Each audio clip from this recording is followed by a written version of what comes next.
to Progressive Retail. I'm your host, Cory Mosley. Today, we are continuing our special series of shows dedicated to increasing your sales online by helping you understand the 7 circles of high profit, high volume internet sales success. Today, we are talking about the coaching circle. Let's get started. For most dealerships, the prevailing title is manager, whether that be a sales manager, general manager, finance manager, or in our case today, an internet or BDC manager.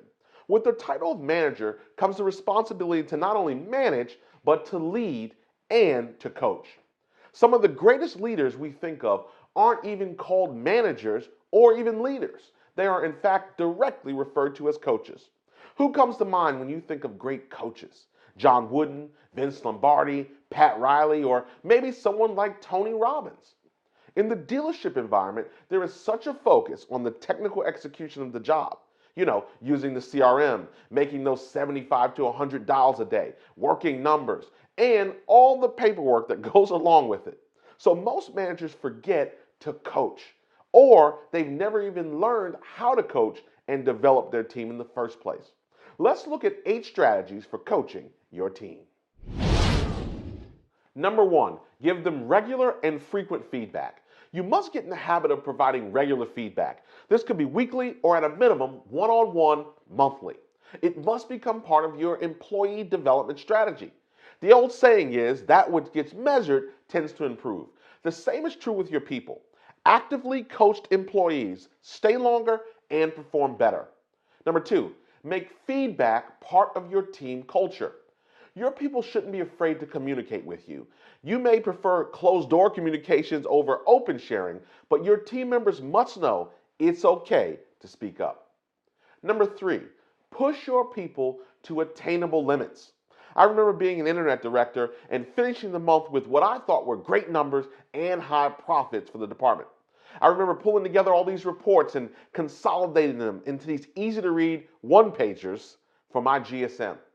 I remember proudly bringing it to him and then watching him open his drawer, lift all the other papers in there up, and sticking it at the bottom of the pile.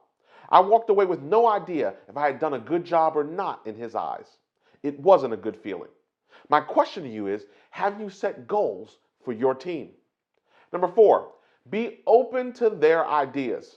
Just because they aren't in charge or don't have as much experience as you do, that doesn't mean your team members might not have a great idea to drive business. Some of the best ideas right now rest with employees who are not given a voice to share them. Number 5, build confidence. You got to give praise when they succeed and share your confidence in them when they continue and while they continue to work on challenges that may still be in front of them. Number 6, don't do it for them. Stepping in to do an employee's work breaks confidence and sends the message that you don't trust or believe that they can do it. Number 7, understand and accept failure. An employee who is engaged and a committed member of your team is already going to feel bad when they have made a mistake. So taking an approach that doesn't involve crucifying them for it will go a long way to help you make them not repeat the issue and work even harder for your organization. Finally, I ask you to remember that when your team is winning, you are winning. Coming from a place of service and not dominance will create a culture where your team can count on you and you can count on them. Having 1 or 2 superstars on your team doesn't create anything but lopsided results.